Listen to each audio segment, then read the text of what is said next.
Une belle correction vient d'être infligée par Vladimir Poutine à Emmanuel Macron. Le numéro 1 du Kremlin l'a en effet rabouillé, rappelant à l'ordre son homologue français, fustigeant ses provocations jugées incessantes et ses déclarations qualifiées d'irréfléchies, particulièrement en matière de respect de la souveraineté des États.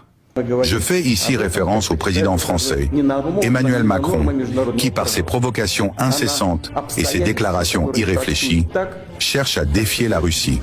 Il semble oublier l'histoire, il semble oublier les principes élémentaires de respect et de souveraineté nationale. Mais je suis ici pour lui rappeler une vérité qu'il semble négliger.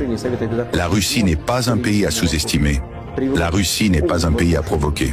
Monsieur Macron, il serait sage de cesser de jouer avec le feu. Vous semblez croire qu'en provoquant la Russie, vous pourrez affaiblir son influence. Vous vous trompez gravement. La Russie a traversé les siècles. Elle a survécu aux pires épreuves et sa résilience est aujourd'hui plus forte que jamais. Notre peuple est uni, déterminé et prêt à défendre, contre vent et marée, ses intérêts et sa souveraineté. Il est impératif que vous compreniez une chose, Monsieur Macron.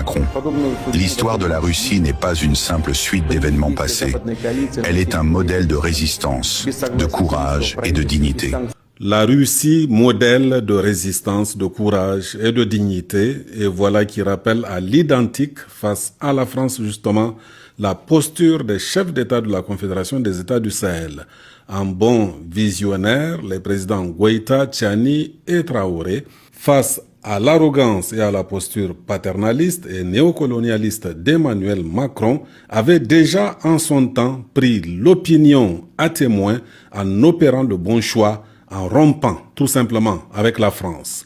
Avec l'épisode russe aujourd'hui, l'histoire leur donne raison et confirme la justesse de la dynamique enclenchée par l'Alliance des États du Sahel.